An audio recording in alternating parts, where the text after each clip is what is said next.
আমাদের অবশ্যই দাবি থাকবে ঈদের আগে যেন এই সংঘাত নিরসন করে, অন্যথায় হলে আমরা ঈদের পর পর্যন্ত এই আন্দোলন চালিয়ে যাবো এবং এর ভিতরে আমরা ক্যাম্পাসকে পুরোপুরিভাবে বন্ধ করে দেবো। আমাদের ডুয়েটে কর্মরত শিক্ষকবৃন্দ থেকে প্রশাসন গঠন করে আমাদের দাবিটি পূরণ করবে, কিন্তু সেই গণতান্ত্রিক দাবিকে যেভাবে সংঘাতে জড়িয়ে আমাদেরকে রক্তাক্ত করা হয়েছিল সেই জায়গায় আমরা সেই দাবি থেকে কোনোভাবে সরে আসবো না। আমাদের আগের দাবি এখনো থাকবে, বাহিরের এই বিসিকে অবশ্যই প্রজ্ঞাপন বাতিল করতে হবে, আবার নতুন করে আমাদের এখানে কর্মরত যে শিক্ষকবৃন্দ আছে তাদের ভিতর থেকে প্রশাসন গঠন করতে হবে, তবেই আমরা আমাদের আন্দোলন শেষ করবো। আমরা যে শান্তিপূর্ণ অবস্থান রাখতেছি বা যে সহাবস্থানের যে চিন্তাধারা আছে সেটা আমরা বজায় রাখার চেষ্টা করবো। আমরা রাষ্ট্রের কাছে আপনাদের মাধ্যমে প্রধানমন্ত্রীর কাছে, শিক্ষা সচিবের কাছে কিংবা শিক্ষামন্ত্রীর কাছে আবেদনপত্র চিঠি জানানোর চেষ্টা করবো। তারা আমলে নিলে আমরা সহাবস্থান ধরে রাখবো এবং শান্তিপূর্ণভাবে এই সংঘাত শেষ করার চেষ্টা করবো। কিন্তু যদি তা আমলে না নেয় আমরা অবশ্যই সন্ধ্যার পরে আরো বৃহত্তর কর্মসূচি এবং কঠোর কর্মসূচি জ্ঞাপন করবো ইনশাআল্লাহ।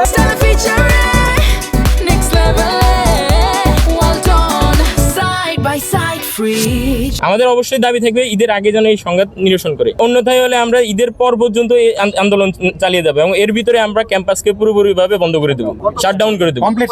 আমরা আমাদের শিক্ষক মন্ডলীর কাছে বারবার দাবি জানিয়েছি, তারা তাদের জায়গা থেকে যে লায়াবিলিটিস বলুন বা তাদের যে লিমিটেশনস বলুন তারা তার ভিতরে যতটুকু করার চেষ্টা করতেছেন, কিন্তু তা ফলপ্রসূ হচ্ছে না আমাদের জন্য। আমরা চাই সরকারের ঊর্ধ্বতন কর্তৃপক্ষ যারা দায়িত্বশীলভাবে এই সমস্যা সুন্দরভাবে নিরসন করতে পারেন তারা দ্রুতই রেসপন্স করুক।